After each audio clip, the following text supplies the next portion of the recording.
Hi, folks, and welcome to the Strongest Steel podcast. I'm your host, Ross Brown. I'm your host, Katrina McLeod. And joining us in the studio today, we have a couple of rock stars from the USW. We have Staff Representative Jayson Little and Staff Representative Scott Lunny. Welcome to the studio, guys. Woo! This is where you say, thank you. Thank you for having us Thank in. you for having us. Thank you, Ross. Well done. Yes. I kind of want to know what that means, though, staff representative. Yeah, like so as you told us earlier, so we're going to go over it again, but staff representative from the CNO, that's you, Jayson, and then we have a staff representative from the district, and that's you. So, okay, so explain to the people, because I know, but I'm not sure everybody knows. So For the layman. Yeah, if you explain to everybody. Lay lady. Okay. Please. Well, so I don't know the answer to that question. I mean, we're all ultimately staff representatives, but because like Local 1944 is a national local, Jayson is the staff representative from the national office, the Canadian national office, which we call CNO. Okay. And then our district is otherwise split into geographical districts, and District 3 is Western and Northern Canada, and there's a number of staff representatives that are assigned to District 3 to help locals service the members, and that's arbitrations, bargaining, day-to-day servicing. So we that will be BC, Alberta. Is there anywhere else? Saskatchewan, Manitoba, and all the territories Whoa. are in District 3. Oh, that's that It is whole the area? largest district in the steelworkers geographically. Geographically. Yeah.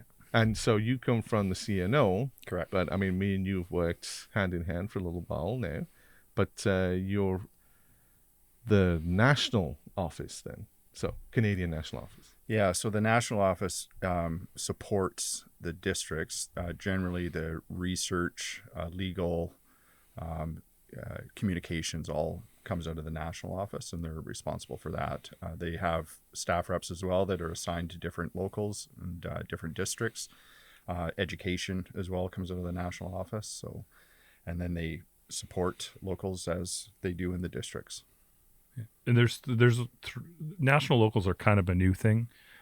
There's only 3 national locals, and they're all out of mergers. So 1976 was a merger with I can't remember the name of the union, but it was like the Railway Communications Union. There was a T in there, some Transportation Communications Union, TCU. Mm-hmm. And 2004 was the maintenance of way on CN folks, and they're a national local, and then 1944 with Telus. So I feel so privileged. It's kind of a new thing, and so national staff reps is kind of a new thing too, servicing the national locals out of the national office. But it's the same thing. I feel like when I think national, I think, I think federal. I think like you're probably coming from out east, right? From Ontario? Am I wrong?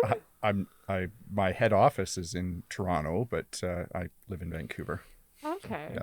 So not a killer commute then. Not too bad. Not too bad here. Yeah. And where do you come from then? Where are you commuting from? Well, the office is in Burnaby, and I live in Richmond. So. Oh, nice. Yeah, it's not a bad commute, but when we're not in COVID, there's a lot of travel involved in District 3, obviously, as I talked about. So, well, it sounds like it. And it's a lot. It's a lot of miles to cover, right? Has that been a huge? Do you like the not having to travel as much, or is it harder to do this role with Zoom? Yeah, I don't know. Plus and minus. I don't know. I think, but I mean, seriously, it's nice to see people face to face. But it is convenient to be able to talk to people more frequently now that we sort of know that Zoom works. I guess we always knew that video conferencing worked. It wasn't so easy. I think because. How'd you get into being a staff rep? How did you transition from whatever you were doing before into this current role? That's probably a better question for Jayson, because I've been a staff of the union for 26 years. So I started kind of out of elementary school. So it was Jayson's because you're only 28 years old, right? Yeah. They were like, this kid's got promise. Jayson's more of a traditional evolution into a staff rep. See, that makes me want to know what you did more, but we'll go to Jayson he first. He made a really good volcano in grade 6, and they were like, wow, blown away. It was an all right volcano. So I got involved in the union. I was in this industry, the telecom industry, of which we're hopefully talking about at some point. And I became a shop steward. Eventually, I started getting a little bit more involved and doing some bargaining. Yeah. And then we merged with the steelworkers, and I got a scholarship, an LDS Leadership Development Scholarship. And it's a 4-year program in which you go to Pittsburgh and you're trained and learned in the union and the movement and all sorts of things. And throughout those years, I did some more bargaining, and then eventually I got brought out to be an intern with the district, of which Scott's a part of, and I did a 3.5-month stint there. And District 3, right? District 3, yep, very good. And then one day I got a phone call from our national director, Ken Newman, and he took me out for breakfast, and we chatted a little bit, and a position was offered because of my experience in what I have done in this industry, and in particular with the local, and a position was offered. Wow. So, yeah. And you actually came from, I mean, you got the t-shirt on today, Unit 60 Absolutely. of 1944, our local, and Unit 60 is Shaw. Yeah, so everybody thinks that USW 1944 is just strictly a Telus local. It's not. No, Actually, no. there's a few other players, Shaw and Stratcom. Stratcom's a smaller group, and they do some call center work. And then Shaw Cable, it used to be Rogers Cable when we actually merged with the TWU, the former name of this union. And then Shaw and Rogers did what big corporations do. They swapped some assets, and they inherited us. So yeah, we've been, I've come from that local Unit 60, and was a technician. I was also in clerical, so I was in the office with Okay. Rogers, and then became a technician. So you've had your fingers in all the pots. Kinda, yeah, Cool. yeah. Especially this, anyways, in all the pots in this industry, anyways. Yeah. So, I was thinking to myself, that's a pretty important, breakfast. That's a pretty life-changing breakfast that you went to. Do you remember what you had? I do actually. It was yogurt, what are we talking berries, about? and granola. So I think it's breakfast with Newman, but I'm not sure. Oh, Yeah. Yeah, it is. He knows. and copious amounts of coffee, of course, because it was Okay. very early. Yes. That's cool.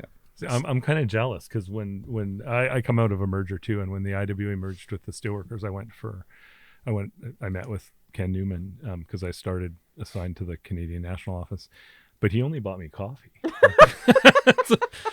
wow. What does that tell you? Yeah, there wasn't even a croissant. Jeez. Because So- your beard hadn't fully grown in Yeah, yet. I so- don't think so- I had a they just beard thought at the this time. whiz Yeah. kid doesn't need fuel other than Yeah. caffeine.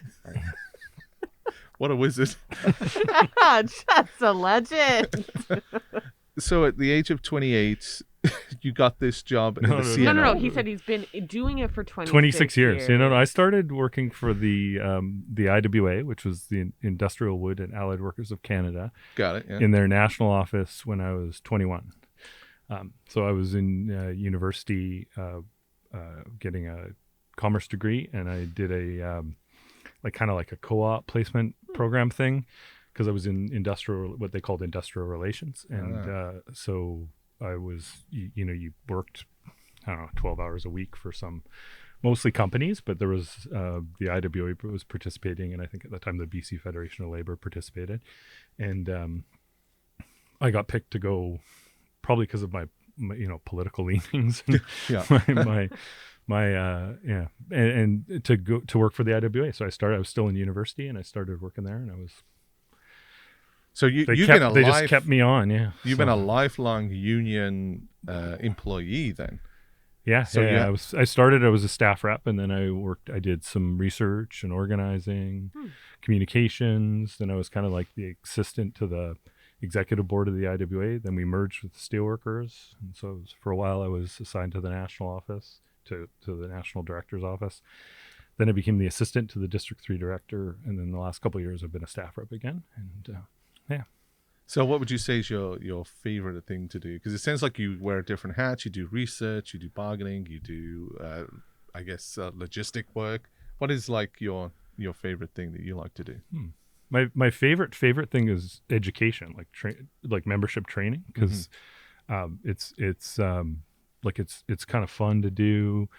You get to meet lots of people. Well, usually, like I guess you still do. It's just on Zoom these days. But back in the day, you'd go meet a whole bunch of people, like 20 plus people in a room for a few days. You really get to know them too, because you spend usually like 2-3 days with them, or a week or whatever, with the same folks. You get to know them. You get to know about their history, their jobs, how they came to be union activists, and it's all that kind of probably a stuff. bit reinvigorating too, because it's all these people who are like freshly getting involved in the union. They're all sparky, enthusiastic, and you're like, rah, Fills your rah, cup, right? Fills your cup. solidarity, fills your Yeah. cup. Exactly. That's Yeah. nice. Facilitating is always fun, I think. Yeah, very much. Yeah. And what do you think? What's your like your bread and butter? Well, what really got my, I guess the term is juices flowing, was bargaining. I started my first round participating in that in 2012 with the Shaw Group.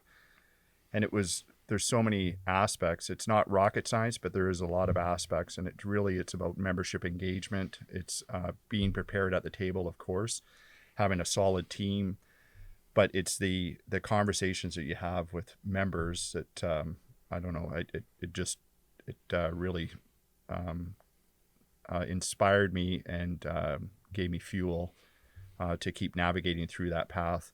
There's other things, like going against head-to-head with the company and grievances and arbitrations and things like that, sure. But it's really bargaining, I think, is really where we establish, the good foundations for workers' rights and, benefits and wages and all the things that we try to do at a bargaining table. So it's kind of my favorite thing. It's a stressful thing, but it is when you walk out of there and you get members supporting you in a really positive way, and you're able to navigate that conversation at the table and sort of hold these multi-billion-dollar corporations to task and improve the working conditions for members.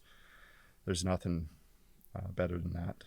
Yeah, that's great. Because, really, that's what it's about. You're going to bat for the members. That's why the union's there. It's for the members. So I can imagine that's a good feeling, right? You don't Especially if exist come without out- those guys. Yeah, and you come out with a win, even better. Yeah, it's definitely there for the members, but when unions do better, the society does better generally, right? Even non-union Hell workers. yeah. Yeah. I remember working non-union with Rogers way back in yesteryear in the 1990s. 1960. Yeah. 90s. 90s, Sorry. yeah. So, we were being paid pretty decent wages for the time, and their conditions were good. The benefits were good. We were non-union. Mm-hmm. And I remember asking my supervisor, I'm like, what gives? Like, what's all the hubbub? Why are you treating us so well? Because it just didn't make sense given the economic environment at the time.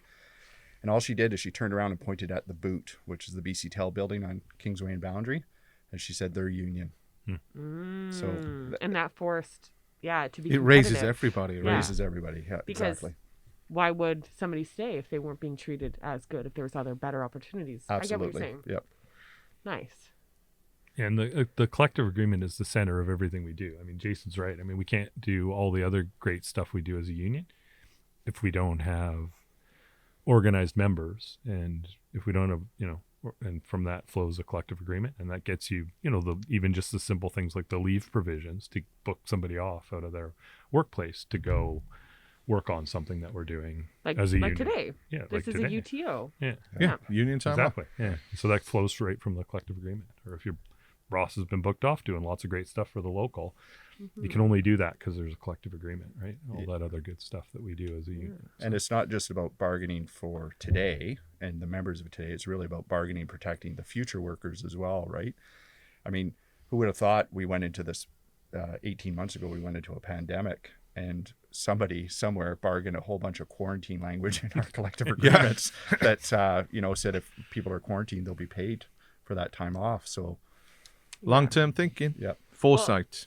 I've always thought that that's the whole point of the collective agreement, is not because you necessarily need the thing right now, but it's like it's a protection moving forward. It's like your just in case clauses that you have. It's the same reason you would have house insurance. You put these things into effect as an eventuality for a lot of it, like the quarantine clauses that were put in.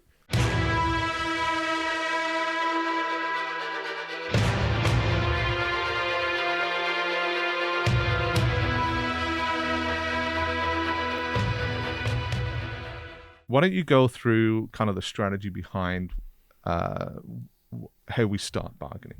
It's Jayson. Jayson, go with you. Well, I mean, you want to be thinking about it well in advance of actually walking into a bargaining room. So what the local has done is chosen their team. The members have elected them right across the country.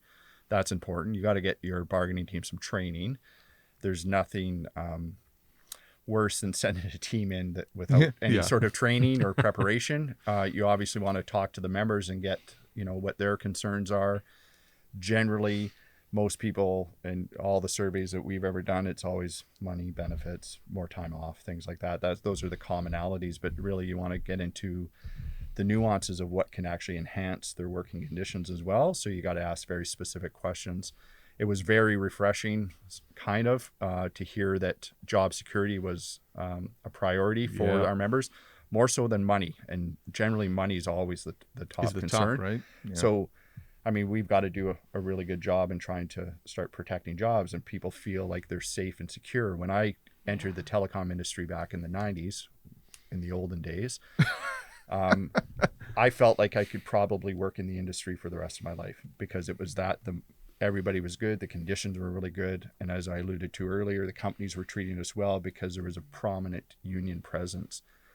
Over the years, they've sort of, telecom companies have lobbied governments to loosen the regulations.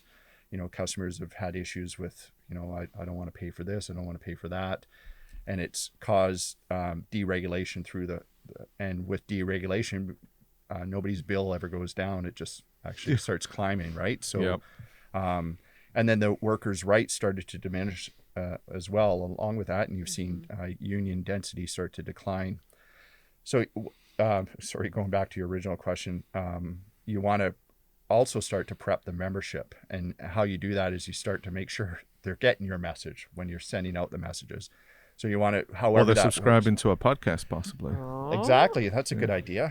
There's lots of, we are bombarded with emails and text messages and things like that. You want to somehow create a messaging system that resonates with members, where they find an interest in, the fact that they go to work every day for 8 to 10 hours, sometimes longer, and it's, they're trying to earn a living to provide for themselves and their families and whichever else. They have a vested interest in that. They should understand that they have a vested interest in that. And some people get involved, like myself and Scott and yourself, Ross, and some people just look to the union to fix those. But the very word union is about unity and being in it together, right? Standing up against these companies. So by ensuring that your members are getting the messages from the, from the bargaining team or from the union, at least they know that somebody's looking out for them, and they'll sort of in return pay the favor back by, supporting the union. So it's about communication. It's a priority, right? Whether it's through Zoom or this podcast or face-to-face conversations, as we talked about earlier, emails, texts, whatever. Make sure your membership leaflets. Yeah. Make sure your membership's on board. And once they're on board, then you can kind of start doing all the things that you need to do, putting the foundations in place. The steelworkers have a great research department. They have a great legal department, a great communications department, strategic campaigns, and all the things that support us from, the outside of the bargaining unit. That's what we need, right? So we'll have all those resources going in to bargaining. The membership is key, right? As long as a membership, I have a belief that if you have an educated member, they're generally more times than not engaged in the process. And if our members know that we're looking out for them, then they'll continue to support that. Right. And that's part of kind of our mandate in this podcast is, education. Let's talk about it. Like if you have questions, you can drop those questions in our comments below and we'll try our best to answer them if we can answer them. I've had some people kind of just, chatter at me about different things. And one of the things that kind of comes up again and again is like, oh, it's a little bit like bartering. Right. And then they're like, and this is kind of what some members have said to me. They're like, I think bargaining's a little bit like bartering. You want to come in real high, or low, I guess, when you're traditionally buying a good, but we'll come in with all these things that we want. And then we'll kind of meet in the middle because the company's going to come in and come in low, like we want all these concessions, we want all this, and then you kind of slowly come and meet in the middle. And when everybody's upset, that's when you know you've got a good deal. But is that kind of the mindset that you guys come in and you say we want this and this and this and this and this, and then 2-day work week. yeah, and then you slowly come back to what you really think you're going to be able to get. You got to know what you really need in the first place, though. So that it's a And bit. that's why we did the survey. It's a bit of a process, and I mean, obviously, everything you demand is not going to end up in the collective agreement. So from that sense, it's true. But I mean, you can't be horse trading when you're bargaining. That's a good way to lose a lot of stuff out of your collective agreement. I mean, our position's always got to be we're improving the collective agreement, and we're not going backwards. Yeah, no concessions. And we put more things on the table than we think we're going to get, but you got to know what you really need to get a good collective agreement. And so it's not really trying to land in the middle. Like it's a bit scary if you think that you're just going to land in the middle, because it means you might lose something in addition to gaining something. Yeah, So I like that. I like that better than the rumblings that people say. What can people do to help themselves? Like, if you could impart one piece of information to the members today, what would it be? What can you do? So, because they asked me that, what can I do? I think folks have to trust in the union and the bargaining committee, because those actions have to reflect what's going on at the bargaining table. They have to be in sync, and so you can't just have people running off, getting angry if everything's going great at the bargaining table, and you got people running off saying the company's terrible and blah blah blah. Like, that's no good, right? Mm-hmm. And if things are going terribly at the bargaining table, you can't have everybody running around thinking the company's great and they're really showing respect to the union and to the members. So I think it really fundamentally, I know that's maybe is cliche, but it really starts at trusting the bargaining committee. And when the bargaining committee says, hey, we need to do something to send a message to the employer that things aren't going well, that they're not listening to us when we say that people's jobs are the most important thing, and they got to cut it out with the contracting out and getting rid of everyone's jobs. If there's a reaction from the members when we look to send that message, that goes back to the figuratively, like, looking past our pretty faces at the table and seeing that the members are with us. And when we say, or Donna says, this is a foundational issue for us, we got to fix this, they believe it because they know the members are there, right? And because it's all about, I was told a long time ago, like, it's not fancy hocus pocus, it's all about power, and the power we have is only the people, it's only the folks. And we can see that right now. I actually got a phone call from my vice chair the other day, and we had a conversation around the sales petition, and that obviously wrapped up. He basically said to me, the pressure from the sales has dropped off dramatically. And he said, yeah, it came out of nowhere, and they've just stopped talking about it, because every day it would be sales, but now it's dropped off. It hasn't been a huge topic lately in our meeting. There you go. And the reason it is because we all stood up together. We took collective action. We signed that petition, and it forced the company to have conversations with the union. They actually started meeting on a regular basis to discuss this issue. And like, when we had 2,000 more comments from people saying how terrible their job is because of the sales pressure now, they can't ignore that. They can't. They have to take action, and that's how it works. Collective action works. Yeah, but you can't be complacent too, No, right? Because they've stopped for now. Oh yeah, For Right. now, Tomorrow it might be a different narrative, right? Especially during, we call bargaining the silly season, right? They might be pressurizing different work groups Well, and it's things like that. honeypot season. Yeah. Isn't it? The sales aren't going away.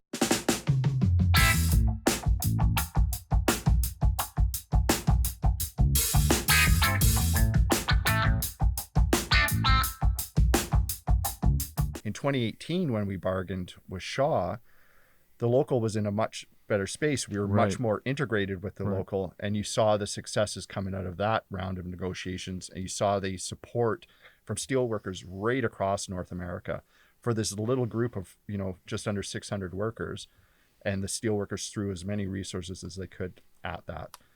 This time, we're fully integrated, and we have the full resources. I mean, the fact that you have 3 staff reps at the Right. table for Right. this round of bargaining, plus a fourth in our researcher that is going to has appeared on the first couple of days and will be dipping in and out as we see fit. They really want to do well by the members, ensure that everything that they can provide to support our membership is there this time. So it is different, but ultimately you could have all those tools, and we've said this in unit meetings. You could have all the research, all the legal, you could have whoever in the room, and it doesn't do a lick of good if you don't have the membership on board. And how you get the membership on board is ensuring that they're part of the communication. As simple as that. The simplest, very simplest thing a member could do today is to be a part of the communication chain. So that's sign up for the text messages, get yourself on the email list, attend your unit meetings. Simple. Check out Slack. Check out Slack if you're in part of the Puma network. There's a couple of other things, just so that everybody's known. We'll put it on the bottom here, USW 1944.ca/Telus, and that will take you to the bargaining update specific to this certification.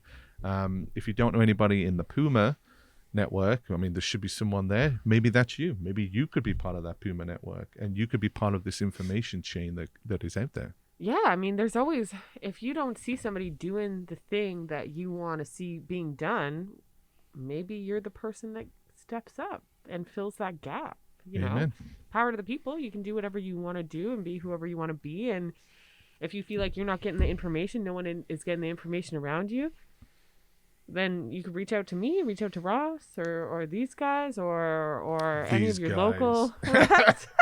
And the union will support you in whatever sort of training you need, whatever Yeah. sort of questions you have. We're not afraid to answer the tough questions.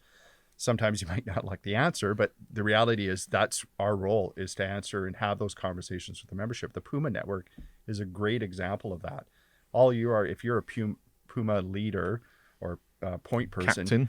you're really the middle person between the bargaining team and the membership. And the membership is you pass on that message from the bargaining team, and then you pass on the messages from the membership to the bargaining team. And it's about keeping members informed about, because as you said, there's nothing worse than showing up at a ratification meeting and say, how the hell did we get here? I think I said this yesterday too in the unit meeting, was we would like Ross and Jayson, we would all give a great fair collective agreement if it was just up to us, but we've got to talk to the company, and they don't want to give, they want to take, right? We want to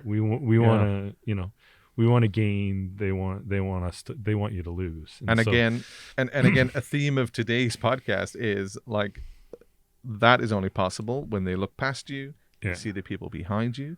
So when we ask through the Puma network, through, let's say, you're at a team meeting and your co-worker gives you a nudge and says, hey, next Tuesday, I want you to wear a yellow t-shirt.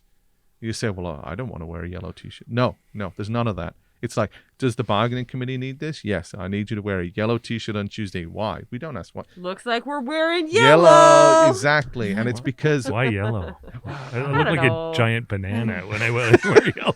Or like Like you're with electric. me, Ross. Like a yellow t-shirt on me is not a good look. Can I give an example of that? Yeah, as far as t-shirts. So in 2018, we were bargaining against Shaw. It was getting pretty heated. They decided they were going to fly out the CEO to visit us at our work location. They cleared our schedules, paid for, I think it was close to 250 technicians to come into this warehouse and all sit there in rows of chairs. They had a big production, not as great as this, but speakers and microphones and everything else. And we decided that we wanted to set the tone for the meeting. So we had asked our members to wear a black t-shirt.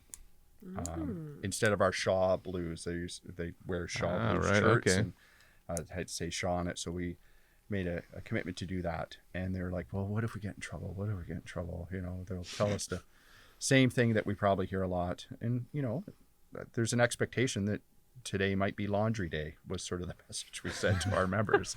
So sorry, my shirt's in the laundry. and of course that feeds up and everybody hears it. And our CEO didn't miss a beat, and he sat down and he said, I didn't get the text about laundry day, but y'all look fabulous. So he acknowledged the fact that, okay, I'm looking at a membership that's united Yes. in their cause to get a better collective agreement, and I'm going to show you the respect that you've earned. So I think that's important. So there might be a day that we ask you to wear a yellow t-shirt. It might be a day that we ask you to wear a button or a sticker, but it's the ability to show the employer, that fickle employer on the other side of the table, that we're united in our cause to make improvements. To the And collective do not agreement. doubt that everything we do on the shop floor gets tagged, written in a report, and sent to their bargaining committee, right? They are constantly watching, monitoring, and you'll occasionally get the nudge from the manager, hey, what do you think about this? And they're definitely reporting that information back. Do you think you're on a watch list? Me personally? Absolutely. Absolutely. Not just Telus, right? I'm on the North Pole watch list. Oh, no. Naughty boy. Ross.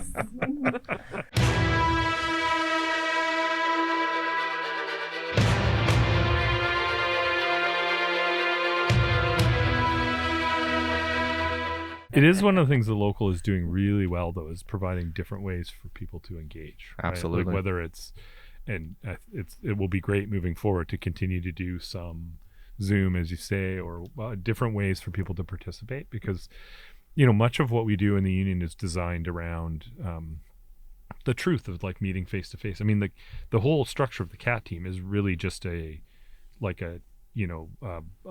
tree, right? Like It's a telephone tree. Moved into a telephone tree, but even before telephone trees, it was like in the big mill tree, right? And so you'd go, who's the president, and the president would go down to the executive, and the executive would go down to the stewards in each department, and the stewards in each department would go down to their group. And so that's how you would filter out the information, right? You'd say, this is the way it is. Everyone would go talk to their 10 or 12 people or whatever.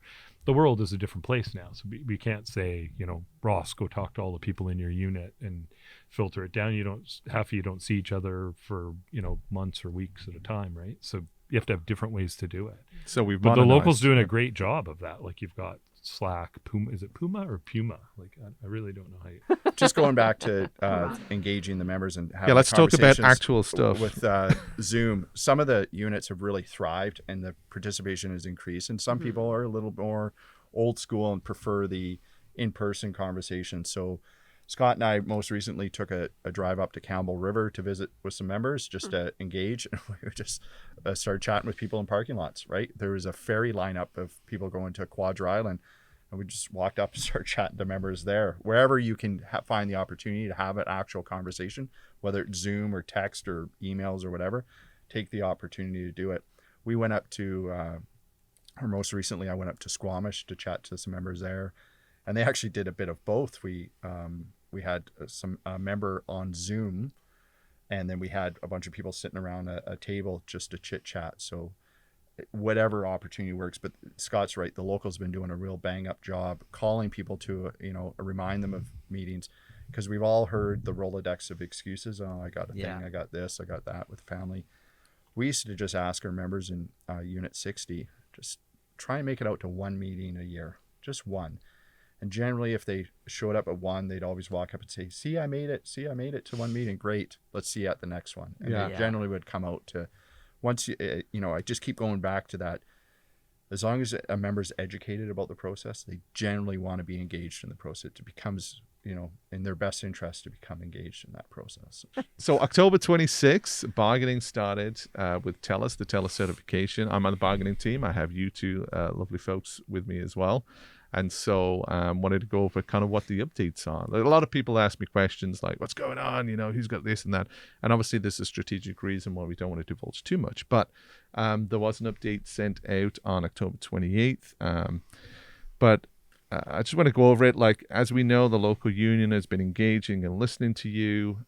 Too many of us feel undervalued, not recognized in our collective contribution to Telus' success. So we met on October 26th and 27th. We opened collective bargaining. Our union, right, brought reasonable demands to improve the collective agreement and to protect jobs. And it was disappointing that despite a few nice words, the company brought a huge package of concessions. They want you to work more for less and to leave you without any job security. So that's kind of like the basic update.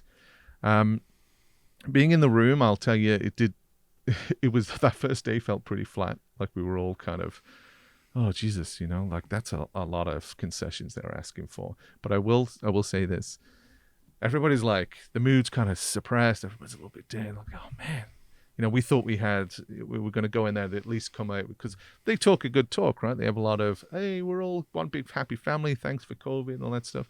But then they came with these concessions. But I always remember Jayson was sitting in the corner. Everybody's looking at each other like kind of depressed, and he's got a huge smile on his face.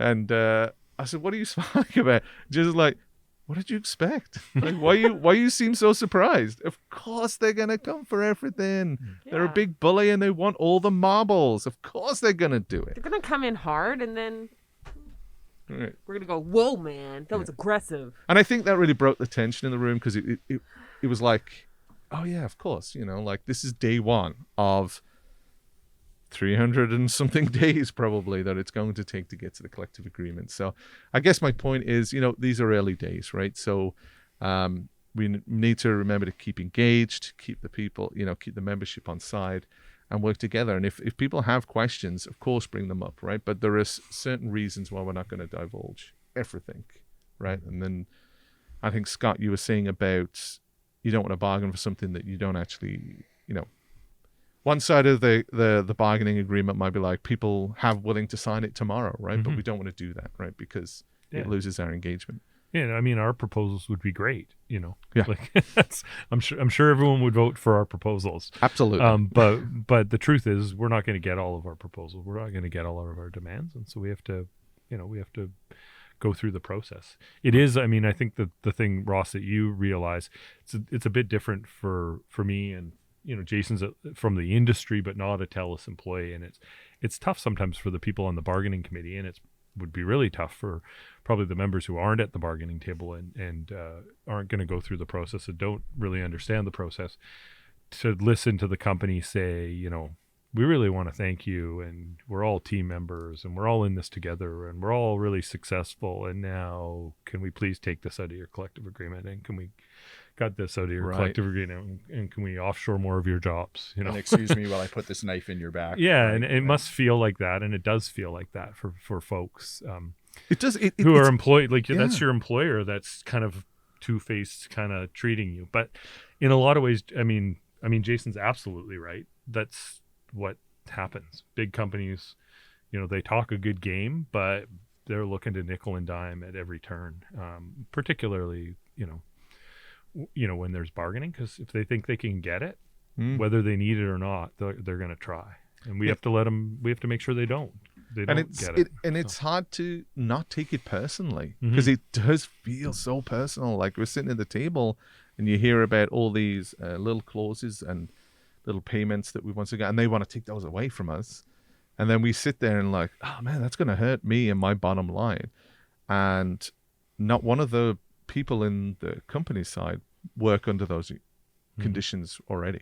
And so for them, it's very impersonal, right? But for us, it's us, it's our lifeblood, it's our way of living, right? So yeah, it was going to be an interesting experience. But I mean, that's why folks have to have confidence in the people they've elected at the bargaining committee, and because it is your bargaining committee, it's your collective agreement, and Ross and the other members that are on the bargaining committee, the Telus employees that are on the bargaining committee, they understand better than I can read the language and figure out what it means, but what it means to live it. If you go to work and this is the conditions, right? If this gets taken away, what it does to you and to your coworkers. And so in a lot of ways, it does need to be personal for you, because that makes it real, and that makes, what we're saying to the company across the table real.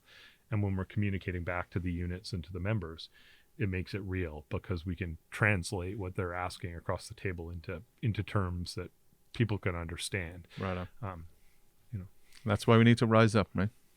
Yeah, we get very protective when hashtag when it is our own bargaining cert. I know when I was part of bargaining for the Shaw Group, it wears on you emotionally, right? Because you're not only is it affecting you, but it's affecting the person sitting beside me, right? It's affecting people who I know have their own struggles, or their family, and our families maybe socialize together or whichever.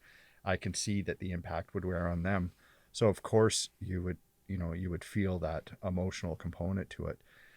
That's why it's important for people like Scott and myself to be able to sort of separate ourselves from that and really look at what Scott was saying, the language and how it's going to affect your working conditions, and then try and articulate that to the members and also support that emotional reaction to these proposals. Because, I mean, really, you can't get any more fired up when it actually has an effect on you, right? So when there's these conversations about professional bargainers and getting lawyers in the room and things like that, really the people you want fighting for you at the table and being supported by maybe the institution are the people that actually experience it, the day-to-day activities within that they're going to have to live that collective agreement in their future and defend it afterwards, right? So yeah, it's a really good point that table is going to be a good mix of to help balance each other out, right? Yeah, you got to have passion and exactly, you got to have a cool head. You got to come in with both. There's a bunch of cool heads who've done it professionally for a long time, like Scott and Jayson and Omero, and even Donna. If we were talking in curling terms, who's your heavy hand? Who's like curling? Curling? How does that even? Yeah. Who's the heavy hand out of you guys? Curling? Hard. You know what I'm talking about? Everybody's got a very different role. And then when you just gotta clear the board and you gotta knock something out, like who's your wrecking ball? Who's your heavy hand? I mean, we don't pound the table. There might be a time where we do have to pound the table. Yeah. But really it's about just taking the voice of the members to the table. And they're our heavy hand, really. Yeah. Ultimately, when it comes down to it, everything that we gain has everything to do with what the membership's willing to back us on. Yeah, I like that. I already think of myself as a heavy hand. So you hear it here first, folks. Everything comes from the membership, and that's what it's really about. So hashtag Riseup, everybody. Make sure to join your various different ways to communicate with your union. That's text message, that's Facebook, that's Twitter. What else have we got? We got email. We've got podcasts. We've got Puma Network. We got the Slack Network. We got Instagram. Union we got boards. The podcast. So face to face. YouTube. And Ross is going to do some reels, right? Yeah, that's apparently what we're gonna do. We might do TikTok. Should we do TikToks? I think it's coming. It's coming. I think I'm too old for TikTok. All of us are too old. Sorry, bro. Speak for yourself. I want to hear some funny stories about bargaining, about like past bargainings and like what's some is there anything that you've just killed you in the moment that was just great? Yeah, there's got to be. Anybody show up in costume? I don't know about that. The funniest thing I ever saw, and we gave a letter to the employer about something. I can't remember what it was, to notify them of something. And the president of the union, this is back in the IWA days, slid it across the table, and the employer guy slid it back and said, "Mail it to me." And our president scrunched it up in a ball, threw it at him, and said, "There you go, fucking airmail." And walked out of the room. And I don't think that was a very productive exchange. I'm not suggesting that this should happen, but it was so good. It was kind of fun. Oh, it would feel so good in the moment. What an amuse bouche. Oh, mwah. Love it. Airmail. Did it ping off of him? I don't remember. I hope he didn't miss. It'll be perfect. I was just shocked. I was like, that was that in your green days? Yeah, I was just a kid. Yeah, I was like, whoa, that's not what they taught me in school. They taught us getting to yes, those books, like getting to yes. Everybody compromises, whatever. So that's awesome, and it's a good example of why membership engagement is so important, and that's why our hashtag for the whole bargaining campaign is Rise Up.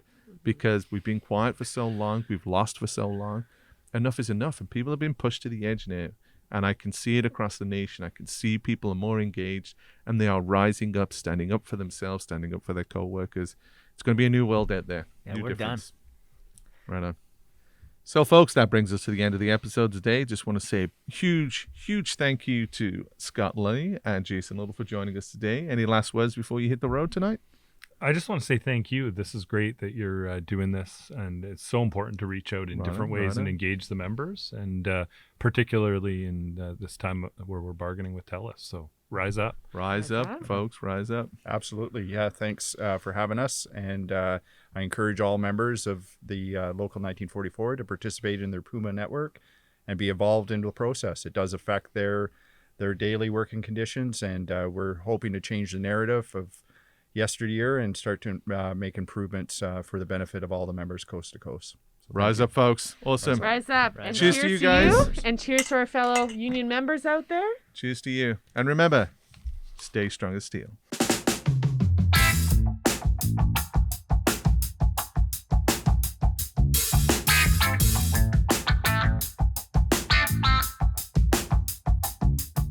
Wow. I think we need to do some warm fuzzies for Tyler. Okay, this is for later. See? You got it on the... We're not singing. I was told there'd be no singing. What?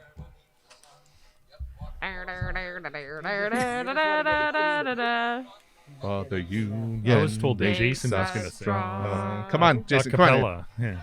Solidarity forever. See if Michelle's getting into it. Come on. Solidarity forever. I honestly did not cue that up for us today. It was just playing in the background because that's the kind of music I like to listen to. Yeah, just Ross in his off time, Right. marching. You don't know what I get up to in my off time. Yeah, I really don't know the secret life of Ross Brown. Whatever his wife allows him to do. Apparently it's crop tops I and just, shoe yeah, Nikos. crop top She and listens to this Daisy show. Dukes. Yeah. Listen.